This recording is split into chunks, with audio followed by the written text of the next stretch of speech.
I'm turned on, so that's why we're making a noise. Well, you know, the terrible truth I have to tell you is I'm not here to teach you anything. I'm here to remind you of what you already know. Oh, that takes a lot of load off me. Good morning, everybody. Welcome to the Center for Spiritual Living, Red Deer. So let's begin this morning with quiet reflection of spiritual mind treatment or affirmative prayer. In the stillness of this beautiful morning, I declare and know there is only one. One love, one life, one spirit, one God. And I am one with it. All the peace, power, and purpose that is of this creative universe and creation itself is in me. It moves in, around, and through me as me. I am the manifestation of the great Creator God. As I walk through this world, I am in awe of the beauty I see and of the potential that lies there waiting to show its beauty. Today I hold in my heart all those who are seeking peace.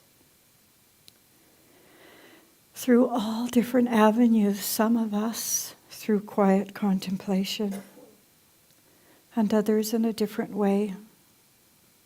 I send them all love and light. Letting it go requires faith. Letting it be requires trust. For that is who I am. I am faith and trust.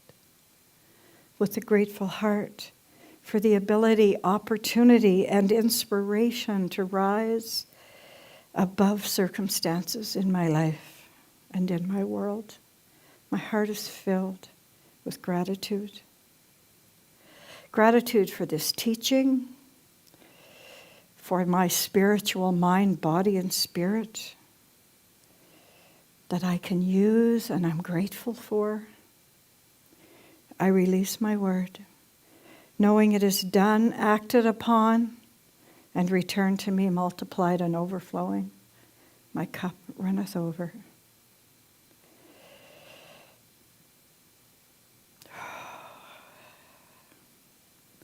With peace and love, I let this go. I know it is so.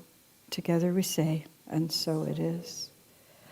And now, in this space of quiet, let us send healing light and love to all those who need to know they are loved, they are divine, and they are well in body, mind, and spirit. Today I hold in my consciousness my beautiful granddaughter Charlotte, my sister Susan, Ross, who made a request through Nahanate to the Middle East, and the precious space we fill in the world.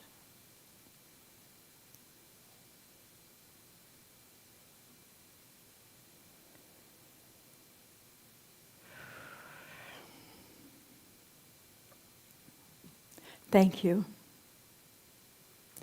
Well, now we can get to the meat and potatoes of today's talk, as they say. We can't forget our yearly theme for this year is Living Out Loud. And it really is a message about sharing what we know, who we are. Teaching, teaching, teaching. Juliet says we're up here. I'm here to teach you. I'm here to tell you it's your job to teach others what we know and to promote this teaching. It's my firm belief and the firm belief of most people of this philosophy that if the world knew that we are all one, and that we can change our experience by changing our thoughts and beliefs, there would be peace. And I was thinking about that, and I was thinking peace is so foreign to some people. Even people that aren't in war times, because peace is the act of stillness, of letting it be. To sit still with yourself, to sit still with this community, to sit still in the world. And if only for just a moment, to let it be. Which coincidentally is the title of my talk. Let it go to let it be. And you might wonder what that has to do with our monthly theme, playing with paradox. Well, I learned a lot about paradox this month. It's looking at things from every different angle. Sometimes it's an anomaly. It's a double truth, a double negative. Like Reverend Doug said last week, you're born to die, and you die to be reborn. Or I was thinking of our philosophy, how sometimes we've got to be careful what we wish for. Like you'd say, oh, I need a break. Oh, go home. What happens? You get a break. You break a dish, you break a leg. Because, the universe doesn't know what you mean when you say you need a break. The universe doesn't hear. That's the paradox. It's a contradiction of terms. Even let it go and let it be is a paradox. It's a contradiction of terms. Sometimes you have to let it go to let it be. And so I want you to join me with this affirmation. We'll say it together. I'll say it first and then we'll say it. My inner self whispers words of wisdom. Let it be. Let it be. Another time. My inner self whispers words of wisdom. Let it be. Wasn't that band a band before their time? Whew.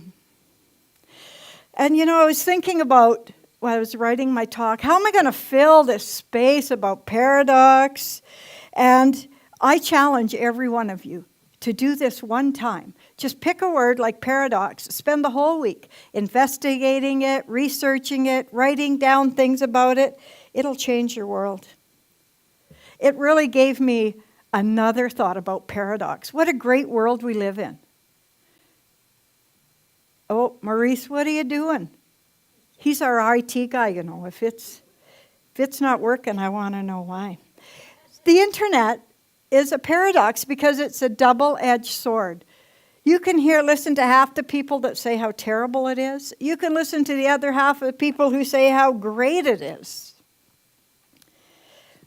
And now I'm going to talk a little bit about paradox again. And I want to open with a quote from Ernest Holmes on how to use the science of mind. When I first started reading that Science of Mind book, I don't know about you guys, but I couldn't even read it out loud because the way the phrases were and the words, they were so foreign to me. I have to understand the sentence when I read it, and it took me a while to do that. This was one of those statements that I couldn't understand, but I do now. And it's from a Bible quote that says, "Behold, I make all things new." And Ernest Holmes says, there's nothing permanent but change, and the infinite intelligence can never be caught in anything else. What it does is express its being at that particular time. Tomorrow it may do it entirely different, but always in accordance with its fundamental harmony. So there's nothing permanent but change. And infinite intelligence, you can never catch up to it because it's always changing, but it's doing it a different way because we're changing. The world's changing, and it's always in harmony. Hard to believe that he wrote that over 100 years ago, and boy, we need to hear it now. Edith sang that song, Do All You Can, and I came across a quote by Mother Teresa. I'm telling you, just research that word, paradox. She said, I have found the paradox that if you love until it hurts, there can be no more hurt, only love. Wow, what a great one. If you love until it hurts, there can be no more hurt, only love. So the summary they provided for this week, they send you like teaching notes. And they were so amazing and wonderful, I thought, I'm just going to read them word for word and just take credit for it. But I wanted to also not just tell you what paradox means. I want to give you some tools to help you use the paradoxes in your life to build a higher consciousness and bring you peace. In the Science of Mind teachings this week, it says, at this time in our world, there are many polarities.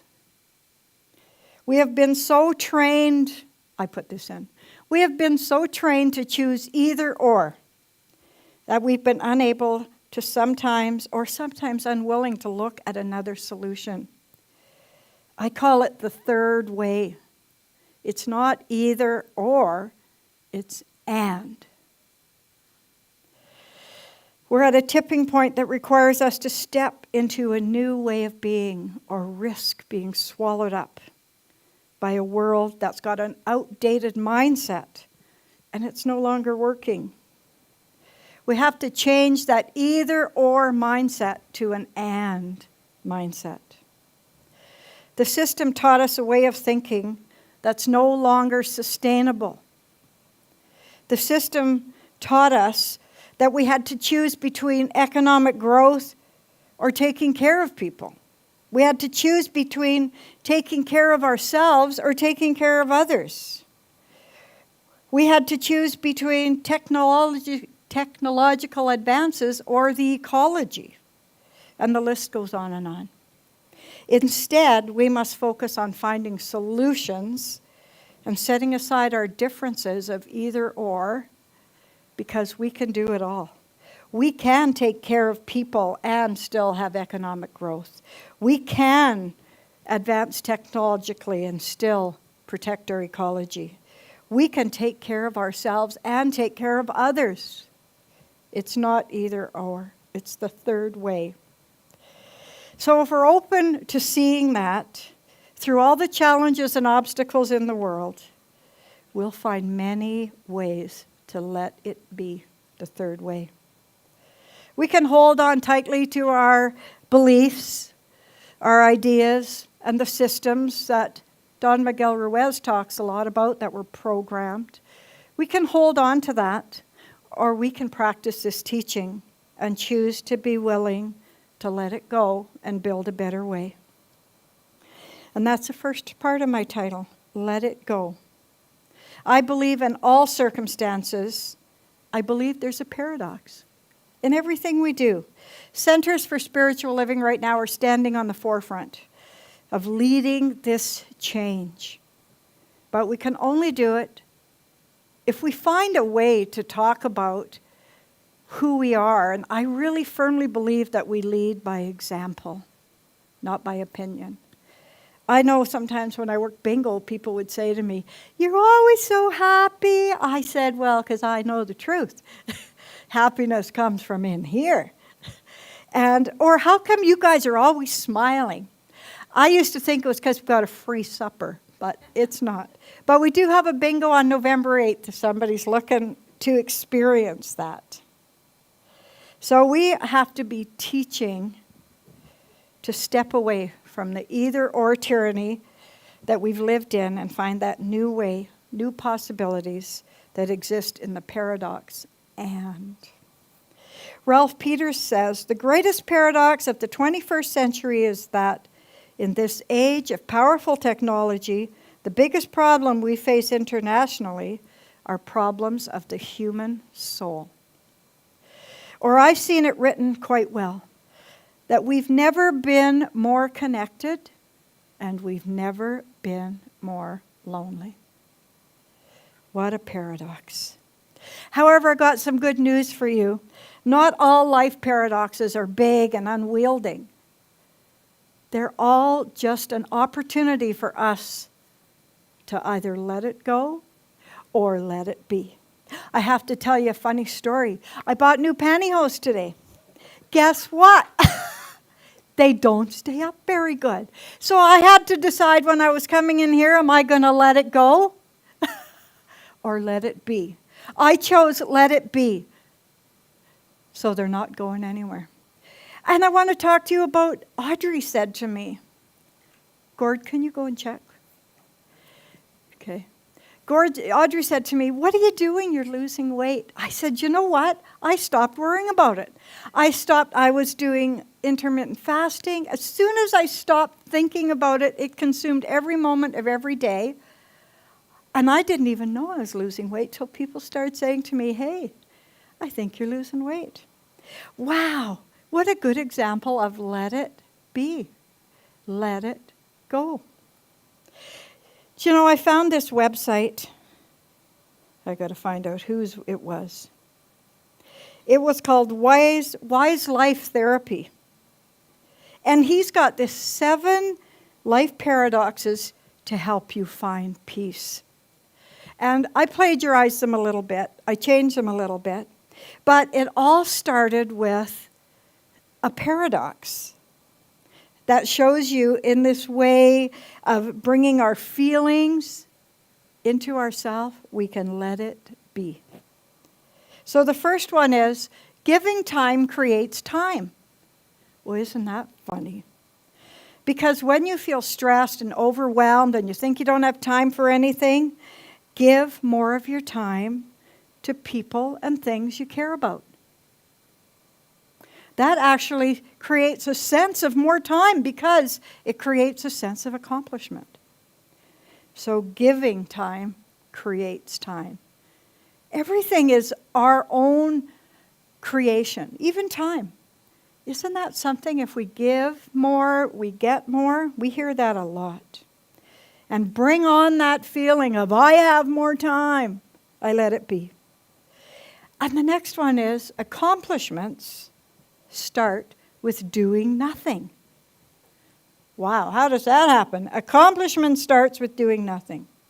So he goes on to say, if you're overwhelmed and overloaded and you've got all these things on your list, just stop. Step back and breathe. And pay attention to your breathing for about 5 minutes. So let's just do that now. Let's just breathe. And if you're breathing through your nose, notice how the breeze feels on your upper lip. Could be cool on the inhalation and warm on the exhalation. The stop technique is to let it go. And you can open your eyes. Stop. The S stands for stop what you're doing. If you're overwhelmed, you've got too much to do, just stop. The second T of stop is take some deep breaths. And the O of stop says observe yourself. Observe your environment.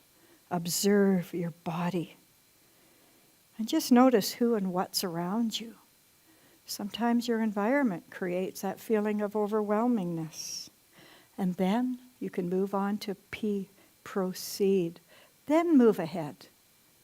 And you'll find that things get done like that. Because you took the time to let your intuition talk to you.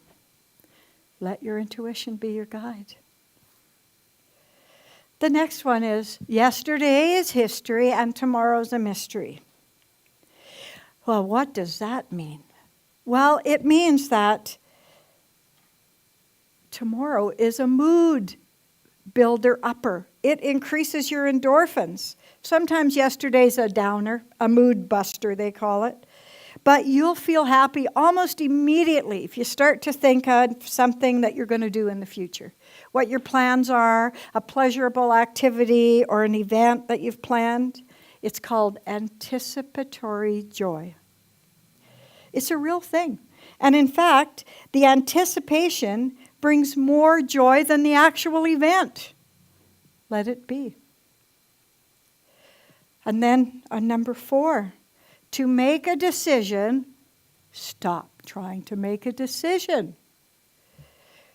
When you need to make an important decision, often the best thing you can do is practice stop. Stop, take a breath, observe what's happening around you, and proceed.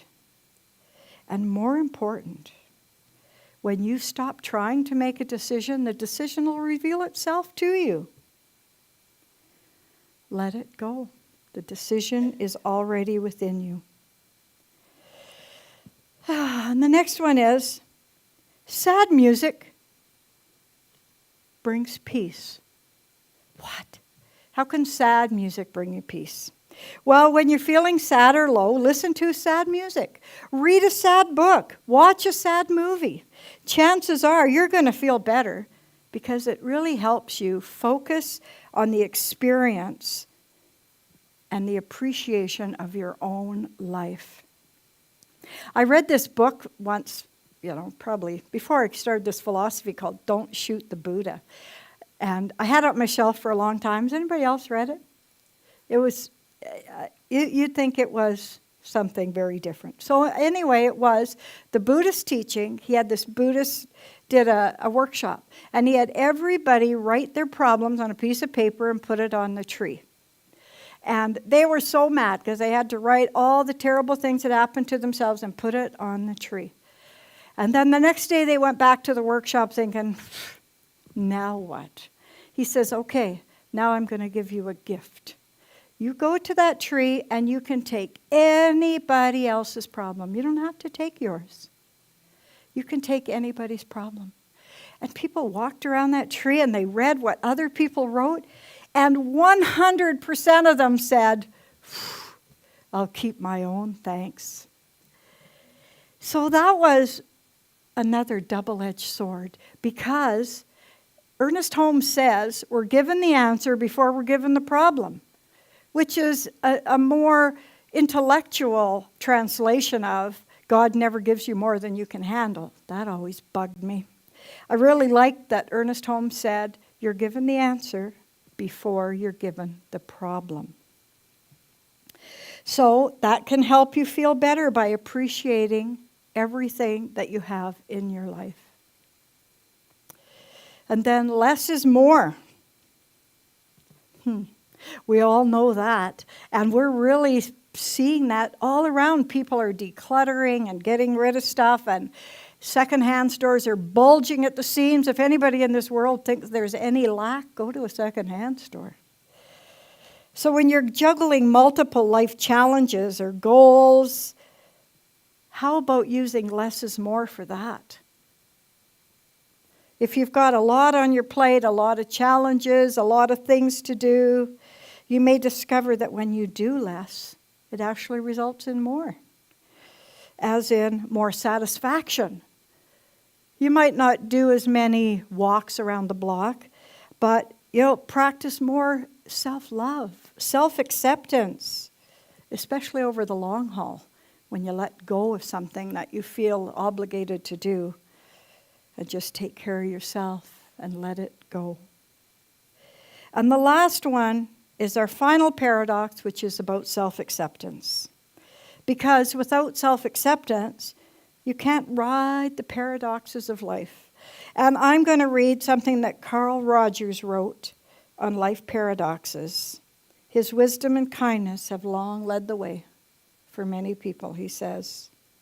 The curious paradox is that when I accept myself as I am, then I can change. I got another story about that one. One time I had a job. I used to work for the government, and I wanted this promotion. And so I really just, I was so mad that I didn't get the promotion, I almost quit my job. So instead I came for spiritual mind treatment. And Reverend Gail said to me, when you're free to stay, you're free to go. And I just tossed and turned with that until one day I realized that I really liked my job. And then I was free to go because I made peace with that.